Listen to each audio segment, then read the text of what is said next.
Facebook Live. We're very excited. We're going to be talking to you today about business strategy. And absolutely how important it is to be agile and adaptive and ready to like shift gears as the economy shift gears. And so with us today, we brought on a business expert. I'm going to introduce you to him, David Stark. David, welcome to the Tech with Heart show. Thank you, Michelle. Fantastic to be here. Awesome.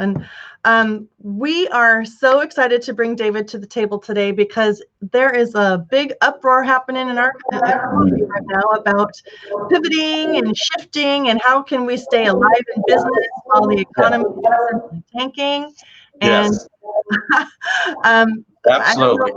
I'm hoping that you guys aren't hearing that feedback because it's a little distracting, but I'm going to let David do the most of the talking. He's not the one that's echoing right now.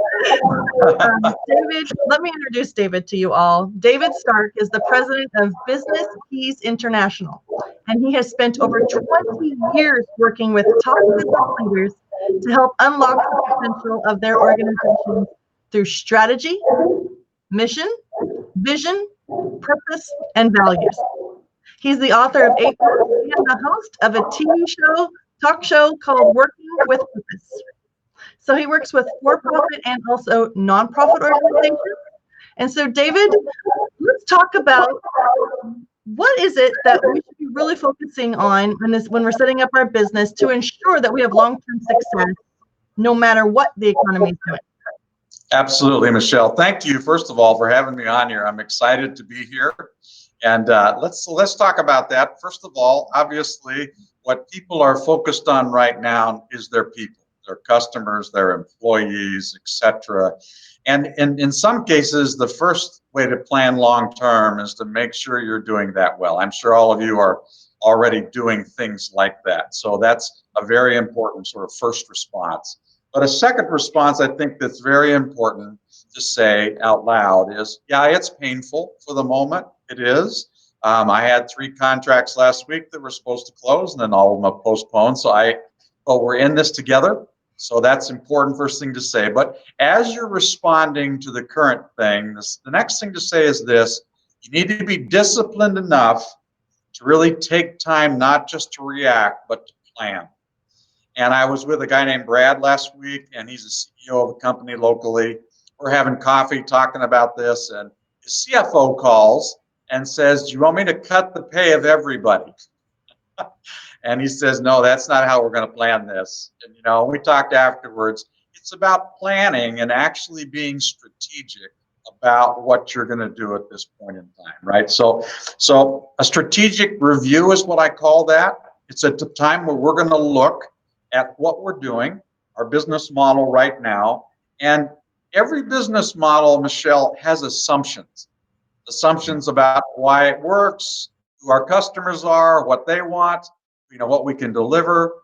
And in a time like this, all the assumptions are it's fruit basket upset.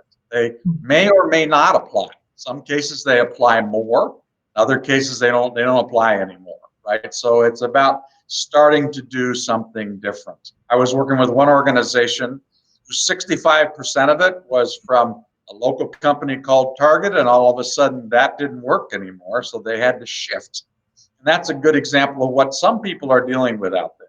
They're dealing with the fact that, that set of customers right now is not going to be there. So we're going to have to start to really review our strategy when it comes to that. So you want me to keep going, or do you want to pause here for a second? Well, I just know that there are a lot of entrepreneurs out there that probably got involved in business. They found that what they were doing was working, and now all of a sudden they're just completely up in arms as to what to do.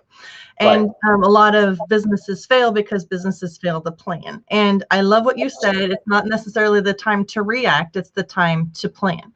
So rather than just willy-nilly squirrely trying to figure out how to survive right now this week when the economy is tanking, it is definitely a good time to re-strategize and potentially restructure if necessary. But I definitely come up with a plan that proves that it could potentially survive the next 6 months.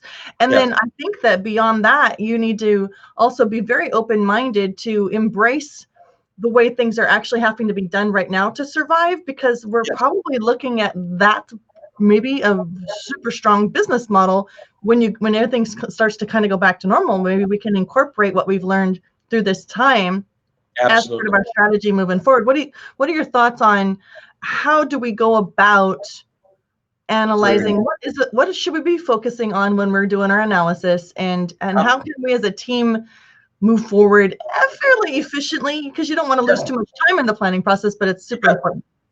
Okay, so let's talk about step one. Step one is actually re-looking at your purpose and your values for a few minutes. Why? Because those don't change very much regardless of environment. So regrounding yourself in your purpose and your values will allow you to remember that whatever we create, this is really why we're here. And this is what matters to us. So it doesn't take long, but just refreshing yourself about your purpose and values as we begin to brainstorm new possibilities. Now, so that's kind of step one, Michelle, but step two is customers, customers, customers. Now, let me get very specific about this. Okay, so here's the analysis that I find really important. Number one, who paid us last month? So let's figure out, where did the checks come from last month and why did they pay us? So we kind of know what happens with that. That's the first place to start. The second place to start is who's not going to pay us next month. So as we look at the overall income streams that we have, we were looking at, okay, this is who's been paying us and why, because those are the things that are really working currently, if you will. And who's already told us in various ways they're not going forward, either because they're in crisis or whatever, they're canceled or whatever it is, right? And that's the second question. So now I've got a list of at least the paying clients that probably are going to continue and the ones at the moment that aren't going to continue, it looks like. But then the third question on customers is this: who could potentially pay us next quarter? So we also want to look at, amongst our various ways of getting money, who could potentially pay us? And so that's a really important story. I remember working with one person who was doing a lot of trainings online. And all of a sudden, in the middle of this, all the trainings canceled. He pivoted, though, and he created a training on protecting yourself from the COVID virus 19. And now that's all of a sudden something people are very interested in. And so he's pivoted to what could pay him next month, is my point. See that? And so that's the next step, is customers, customers, customers. And analyzing them, I think, in those three buckets can be very helpful. Well, that's really great. Thank you for kind of giving us a place to start, because in the overwhelm of, the economy crashing and panic sets in and anxiety, you're not always sure where to start. And so, okay, so you kind of thought about the customers. Yes. And you've pivoted. Perhaps you've been able to figure out where you need to pivot in the moment so that you're able to hopefully, be of use, be of value to those that are out there also struggling and in anxiety. One of the things that I have loved seeing in this crisis that we're currently in is that many businesses are really breaking down the barriers to provide really helpful value in this moment, value that will give the guidance, like what we're doing even today. This is obviously an interview where we're offering this information for free because we want to be helpful, but it's shifting that thinking. So yes, thank you. Absolutely. Yeah. We have a great example in Minneapolis right now, Michelle, and then I'll go to another point. But yeah, it's called Vivo Kitchen. A friend of mine is the owner of that kitchen. And of course, restaurants have been shut down everywhere, all over the place. But in this case, they decided to take their kitchens and make meals for seniors, that people could come by, pick up the meals that are created and deliver them to people who are seniors. And actually that was their purpose anyway, something along that not specific, but that general case. And there's been donations coming in because this restaurant has responded this way. Even the governor mentioned it. Now, that's just an example. Lots of people are doing that. And that's just so important right now. So other with words, that, yeah, I'm sorry, David, finish your thought. I was going to say something, but I'll finish. no, I was just going to say that's just a great example of that. So what I was kind of thinking when you're talking about that is that, yes, while you're coming to the table to plan or to shift your strategy as a corporation, maybe you have multiple heads of leadership that you need to all rally together to kind of get input, figure out where you're going to go. In the interim, while you're figuring out your next strategies for how to be profitable, what you can be doing is adding value and giving back in the midst of the crises, because like you were just saying, people love that. They see that. You bet they do. That, and it actually helps build your brand, and it just reeks louder than anything that you It does. and how you handle yourself in crisis. Like, we are leaders. Those of us who are in a leadership position or are in a mentorship, where we provide mentorship for others, Yes. we have to come to the table willing to lead at this moment, while we're also behind the scenes figuring out our own strategy. Absolutely, that's exactly right. And the goodwill that's built by doing those kinds of things is fantastic, right? So that'll serve everybody. And so the fourth thing is called scenario planning, Michelle. And I want to kind of look at this a little bit. So when things are uncertain, this is a time to sit down with your leadership team and think outside the box. What I like to say is thinking outside the box is so useful right now because the box is breaking down. Right, so who cares about the box? I mean, we were going to think inside the box too. But usually that means, okay, let's create about 7 to 14 possible scenarios of where our business model could go. That's typically what I do. Some of them wild, that's okay. It's wild times. Some of them pretty conservative, right? Including staying the same. But what you're doing is you're getting your leadership team to think about how we could approach this new marketplace as it unfolds, right? So you're going to create these scenarios, and from those, as we start to vet them, obviously we're going to narrow them down to 3 or 4. But what's really important that helps right now is because the environment is changing every day at the moment, right? As we write scenarios, the great thing we can also list is, what are the assumptions we're making when we think about this scenario? So this particular scenario, what are we thinking about our customers? What are we thinking about our employees? Do we have the capabilities to do that, or at least shift to that, right? So if I call it a hypothesis list. Here's all the things that have to be true if this particular scenario was to work for us. So one of the ways you vet it is because we know tomorrow is going to be different right now and the day after tomorrow. As we do these scenarios, we now know, well, here's the assumptions that we have behind each one of them, right? Why? Because day by day for a while, we're going to continue to strategize because this is a moving target, right? So we can go back to our assumptions each day, update them, add things to them, modify scenarios until we can watch this unfold. And that will be, Michelle, probably for about a month at least, or maybe 2, that we're doing this adjustment. But the good thing is we're thinking in multiple ways as opposed to just one, right? Including keeping it the same. So that's a very powerful thing. I was working with one company, for example, and as they began to look at all the 14 different scenarios, it turned out in the middle, we found a scenario that's right under their roof. And it turned out to be the best. In other words, we went wild and we talked about all kinds of other stuff, acquisition, all these things. And then there was one right under the roof, which had to do basically with a man who was prepared to be president of one division, and they could offload that to him. And then the CEO and the founders could focus on their more profitable parts of the company. Well, it turns out when they did that, both sides got more profitable very quickly. And again, that wasn't a big change, Michelle, but because they brainstormed scenarios, they were able to find that. Yeah. Do you have any more? Like, I love stories. Stories paint pictures Yes. for people, and I would love for you to share any. What about like a smaller company? Maybe somebody that's got 10 or less employees. Like, do you have any Yes. stories for smaller companies? Absolutely. So I was involved with a small printing company, right? And they weren't that big, but they were doing printing stuff.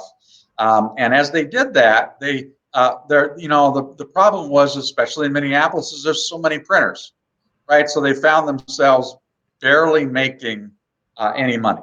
And so we began to look at the scenarios. Well, there had been a couple of uh, times where they've been hired to actually build fixtures for inside of stores as opposed to just printing stuff, right? So they began to look at that. It wasn't very much as part of their different competencies or capabilities, but it was there. So they decided, okay, well, why don't we see if we can get a little better at fixtures? Well, they began to do that, Michelle, and then Apple showed up at their door. And now they end up doing most of the fixtures inside of Best Buy or wherever you want to say. And all of a sudden, their company got huge simply because they decided to emphasize fixtures rather than printing. I mean, that's just a concrete example. Another one of their capability sets. In other words, the practical side is you're probably selling a series of different products or different services, maybe 5, 3.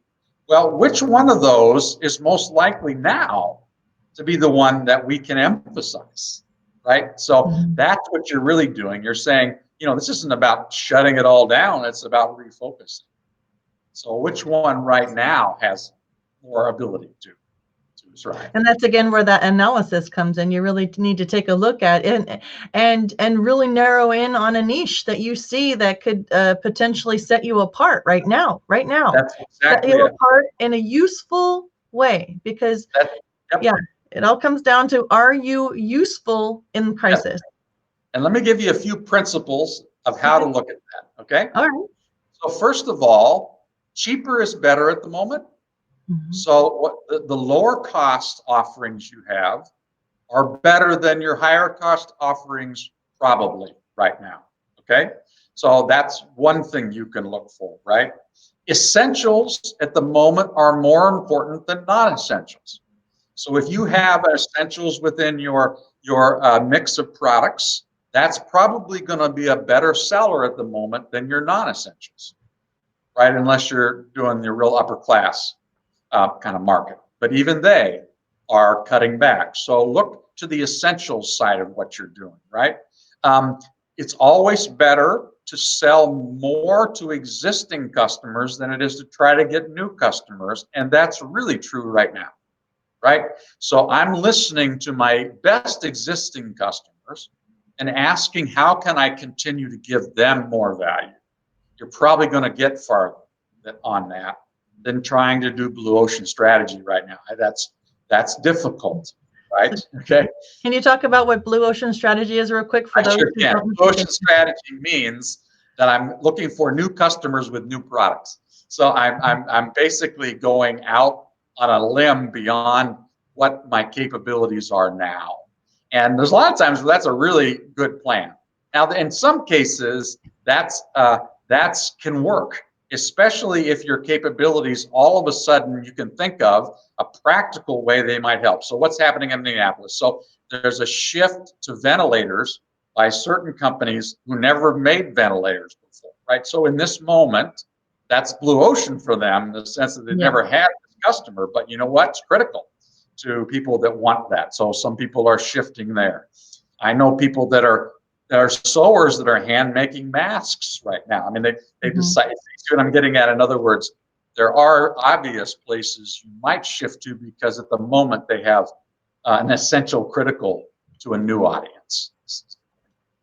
I also, can I just interject how important it is with whether you're just new in business or you've been in business for 20 years, how important it is for you to always have a plan to be nurturing your current customers. And what that looks like is staying in front of them via communication of some sort.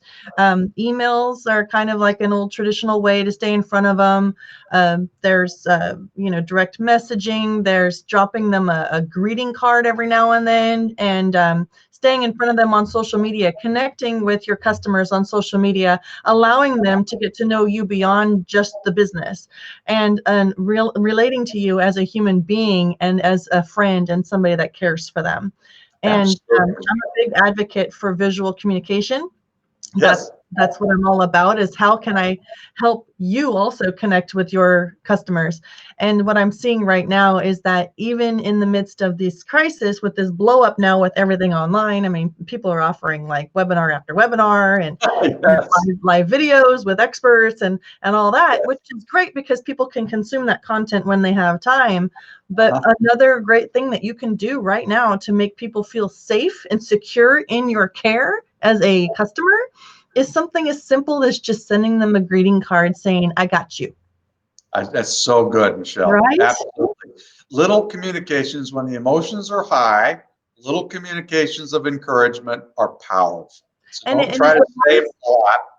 Right. Yes, and you can be doing this while you're restructuring and re-strategizing your business plans, and making people feel something, feel safe, feel absolutely encouraged, just like, hey, we're all in this together. We're going to get through this, rather than send an email saying, we're adjusting our hours, yada, yada, yada. Use words that are very nurturing in those emails. Totally like, agree. We care about you. So that is a great strategy all businesses need to have, because it's not about necessarily always going out and getting new leads. The best way for you to stay in business is to just really be an awesome, stellar communicator and customer connected person or business. So that's my little 2 cents. Tech with heart, tech with heart. There you go. Right on the money. And here's something else you can do that realize is, now that you have some new ideas, experiment. You don't have to bet the farm on them. Experiment with this customer or that customer or this particular group of people or that group of people. In other words, experimentation is how people move forward anyway. And so you don't have to say, oh gosh, we've got to go all in on this new idea. No, we don't. We can experiment with that new idea and see whether it's getting traction. And you can experiment over a period of weeks or months. See, yeah, that's something that people are responding to. If you've got more than one experiment going on simultaneously, as long as they're small, so there's not a lot of capital being outlaid, you're actually looking at, okay, what is the market responding to? And now you've got more than one idea that's at least out there for people to consider and to respond to, right? That's in good times a good thing to be doing, but it's especially true when there's this much of a market shift.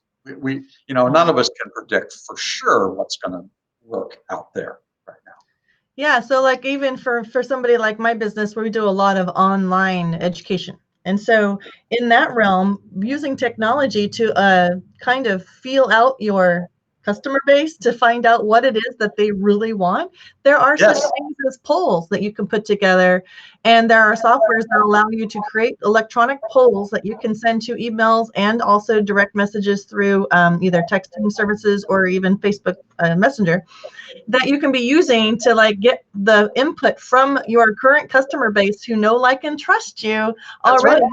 You can learn a lot from them without even spending a dime, really. That's it. Just ask. Why would you want to shift into another gear if nobody's going to be in that gear with you? So. That's exactly right. This is so true. Which is another real important thing is, for now, stop doing what's not working. Right. Yes. It seems really obvious, but let's just not keep trying to ride a horse when it's going nowhere, right? So for now, just stop doing the stuff that's not working. I mean, you don't have to try to slow it down or whatever. Just it's important to make some definitive decisions. Is my point right now. In other words, you have to say, we're going to have to cut that loose for now, or that part's not going to work. That's very smart. And strategy is always not going to do. I couldn't hear you all of a sudden. Your microphone went weird. Can you You still hear me? Oh, is it Oh, okay? it's back. Yeah, I think Okay. it's I just said that strategy is about focus, right? And so there's stuff we're not going to do so we can focus on other things right now. Is my point. Yeah, I think the most important thing for us to remember is to not give up. Just because things look totally different today than you had planned for yesterday does Right. not mean you have to just shut your doors completely and give up, the business. That's right. This is a time of reflection as well. You really need to identify why you are doing what you're doing and what is your end goal. Like, look long term. What do you want to Yes. see yourself being and doing 5 years from now? And Right. make sure that you are doing it for the right reasons and you are providing incredible value. And if you don't want to own your business anymore in 5 years because you want to retire, what plan are you putting in place today to ensure that that will happen? And you need to have plan A, B, C, and D just in case. Like David was saying, it's so important. You can't just plan for one scenario. You have to plan for multiple. That's called adaptive planning. And Yes, it is. oh, And notice something, Michelle, you said so well. Purpose really matters right now, which means if you've never drawn up a personal purpose, but a company purpose, the people coming back are going to say, why am I working here? Or why am I working in general? I mean, that's what they're all sort of reflecting on. Boy, you've had a strong purpose or a renewed sense of purpose and values.